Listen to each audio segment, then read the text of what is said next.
Hello again. All right, last unit we're going to be doing in trig, really the furthest unit in the book here, we're going to be solving trig equations. I think this will be pretty easy. Let's see how it goes, but not a big thing here. So these notes are available, or you could just write down as you're seeing it. I encourage you, after I do a couple of examples, to stop the video and see if you can figure it out on your own, and then see if you got what I got. But to solve this for x, I know that 2 sine of x minus root 3 is equal to 0, so naturally I'm going to add root 3 to both sides. So 2 sine x is equal to the square root of 3. I'm then going to divide divide both sides by 2. And you certainly could take the inverse trig of that if you're not sure what that is. But I'm going to do these entirely in radians. You know what you should do? Get your unit circle out here, completed unit circle. And where is sine equal to the square root of 3 over 2? Square root of 3 over 2, certainly there at pi over 3 radians and there at 2 pi over 3 radians, right? So, sorry about that. Going back to your lesson here. The solution set would be, if we're in radians here, and I'm going to do this, I think, in radians for you guys, just to get you used to radians. I know I'm not completely used to radians yet, but this answer is going to be pi over 3 and 2 pi over 3. And remember, since this is asking for all solutions of x, there are an infinite number of these, and the way that we designate this to say, well, we add 2 pi, because 2 pi plus pi over 3 is 7 pi over 3, which also has a sine ratio of root 3 over 2. We multiply this by I, plus 2 pi times I, let's multiply by 2 pi n. 2 pi times n, where n is an element of the integers. N is an integer. Okay? Pretty simple example there. Check. Let's do example number 2 here. Sine cubed x minus 4 sine x is equal to 0. I think you're going to like these, but think factoring. Think of a GCF here.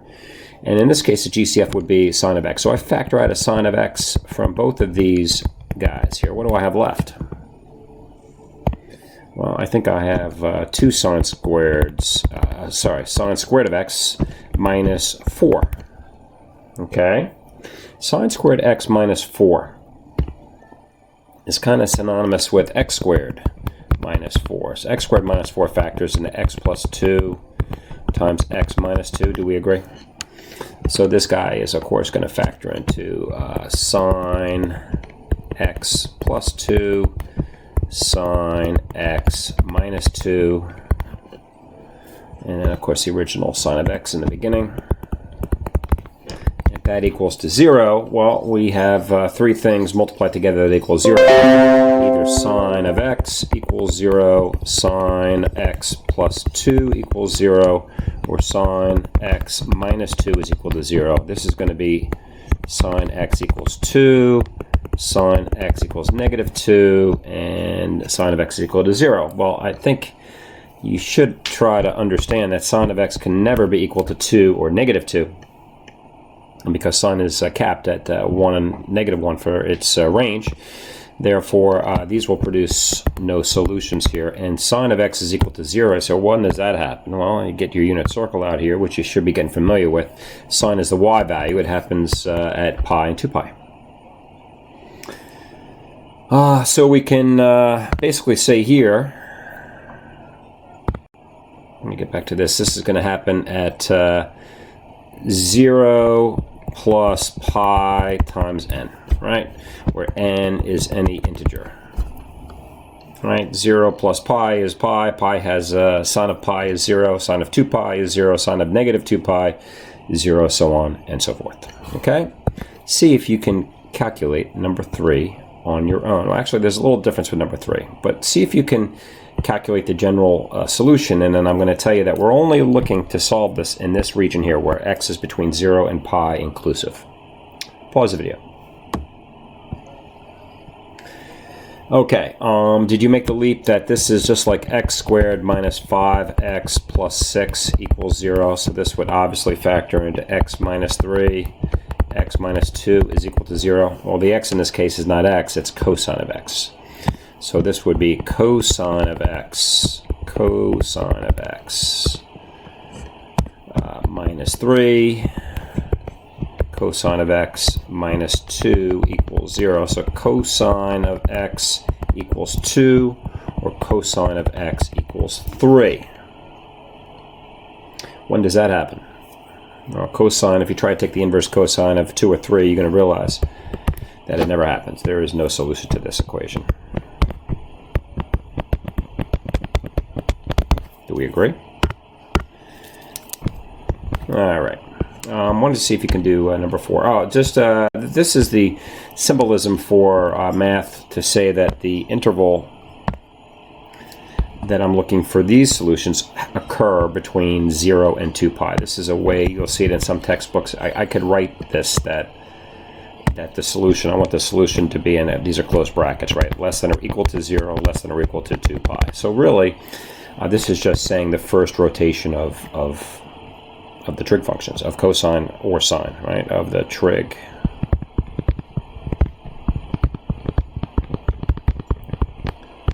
First rotation. So what do I mean by first rotation? If I go to my unit circle, the first rotation is between 0 and 2 pi. Reasonable? Okay. This is actually a little tricky, so I'm going to help you out with this one. If you think you want to try it, pause it. And you're going to have to play with this a little bit and use your knowledge of trig identities. But what I'm going to do here, well, I'll let you pause it. Maybe you haven't paused it yet. All right, 1, 2, 3, pausing. I'm going to square both sides. And you're going to see why in a second. So this technically, you don't want to do this, although I know what you mean, and you're not really sure what the difference is. I think one of my students asked me this yesterday. Squaring both sides, sine squared x is equal to sine x times sine x. Okay, so if I FOIL this, this is not 1 plus cosine squared x, right? This is a complete FOIL here. This is 1 plus cosine x plus cosine x plus cosine squared x equals sine squared x. Do we agree so far? Alright, so this is 1 plus 2 cosine x plus cosine squared x is equal to sine squared x. So, without making this complicated, I think we're going to use one of our Pythagorean identities that say that sine squared x is just really 1 minus cosine squared x. And this makes this pretty trivial in a hurry. If I bring down the other stuff on the left-hand side, I have 1 plus 2 cosine x plus cosine squared x equals this. So if I add cosine squared x and subtract 1 from both sides, certainly the 1s are going to cancel. Do you agree with that at least? You can certainly agree with that, right? And if I add the cosine squared x to both sides, this should be 2 cosine x plus 2 cosine squared x is equal to 0. You know what to do next, right? We're going to factor. So factoring out a GCF of 2 cosine x, what do I have left? But I have 1 plus cosine x is equal to 0. Set each of those factor pairs equal to 0. In this case, I have 2 cosine x equals 0, so I would have naturally cosine x equals 0, and then the other one, 1 plus cosine x equals 0, cosine x equals negative 1. So now you can take the inverse sine of these things and then convert your answer to radians. I'm really trying to get you guys used to thinking in radians. You should know when cosine is equal to 0. Cosine is equal to 0 when the x-coordinate on the unit circle is equal to 0. And the x-coordinate is equal to 0, well, at pi over 2, at 3 pi over 2. Does that make sense? And the other answer was when cosine of x is equal to negative 1. Well, clearly that happens once on the first rotation at negative 1. Okay, so transferring this back to your sheet, now you have this unit circle in front of you. I have to switch tabs to do it. since I'm only looking for this in this region here, this answer is pi and only pi. And then this answer here must be pi over 2 and 3 pi over 2. Reasonable? Okay. Why don't you see if you can figure this one out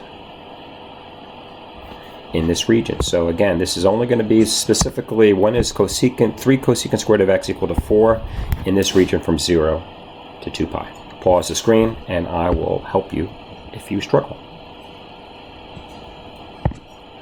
Okay, if you have paused this, I'm going to say, well, I'm going to divide both sides, CSC, that looks weird, cosecant squared of x is equal to 4/3.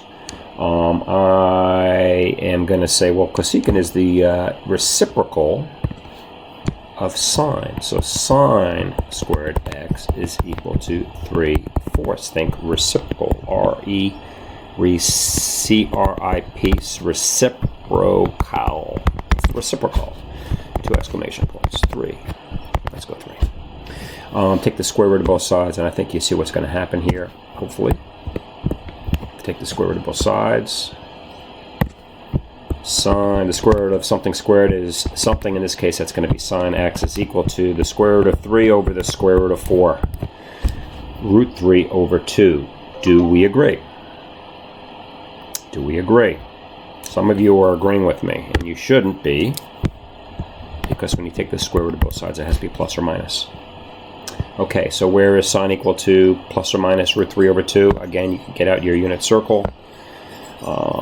Unit circle, unit circle, unit circle, root 3 over 2.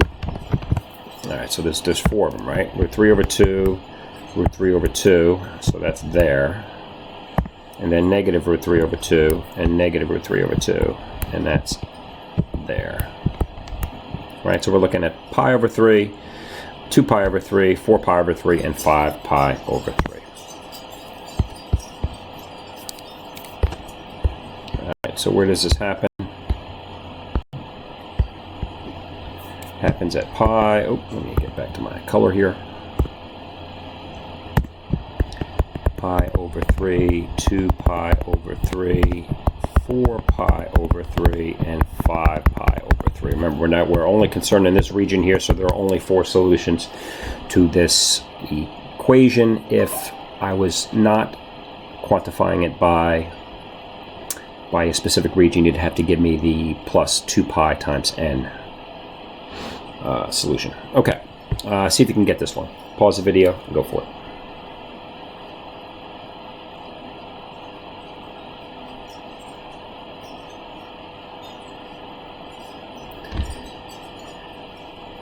All right. What I'm going to do here is, well, I'm going to turn cosecant x to be 1 over sine of x. Okay. I think the easiest way to do this is to multiply everything by sines. Multiply by sine both sides. So sine x, very nicely. This thing cancels here. And I have 2 sine x times sine x is sine squared x is equal to 1. Divide by 2 both sides. And then take the square root of both sides.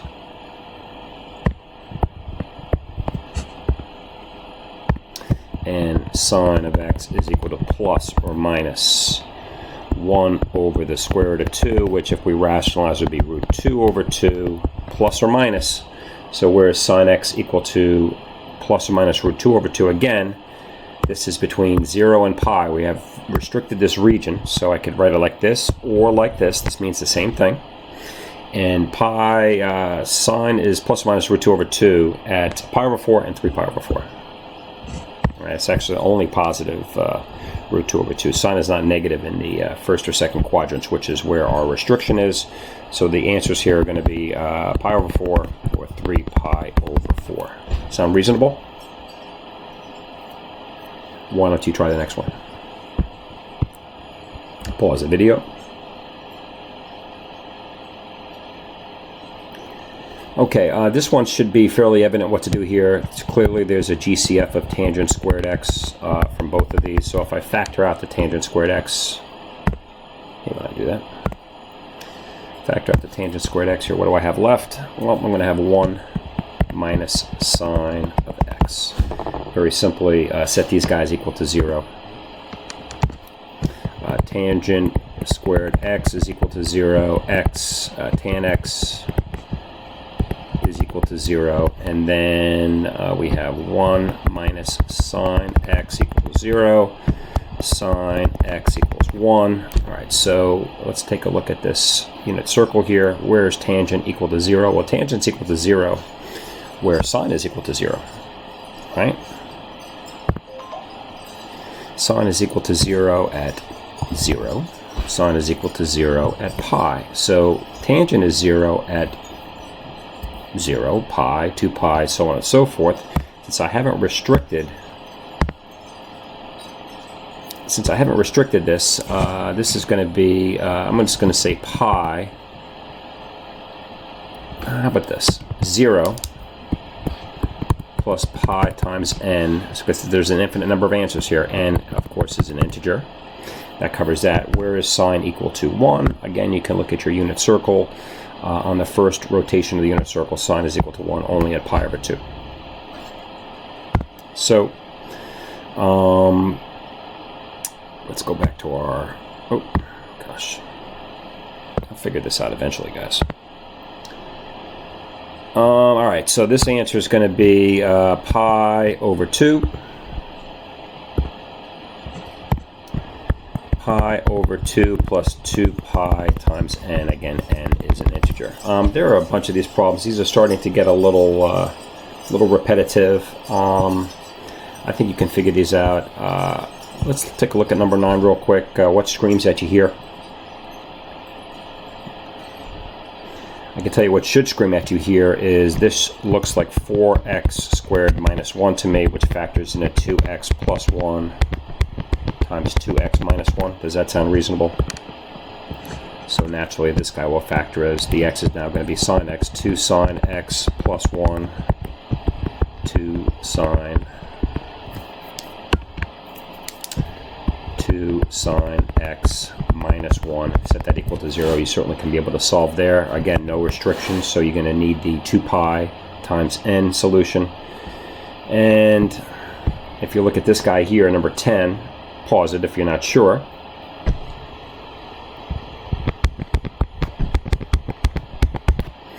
But if you did pause it, that looks to me like that. So this guy will factor into 2. Well, do we agree that this factors into 2x plus 1 times x minus 1?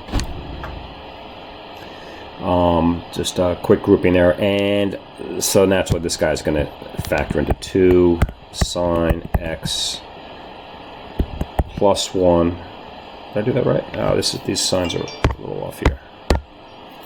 2, this should be a minus 1, I think, right? And this should be plus 1. So 2x minus 2 plus 2 minus 1 is, there we go. So 2 sine x minus 1 times sine x plus 1. You could set those equal to 0 and give me the infinite number of solutions using the terminology. I'm going to stop the video here. No reason to go any further. This is repetitive now. Do the homework. If you have questions, I am available. Have a great weekend.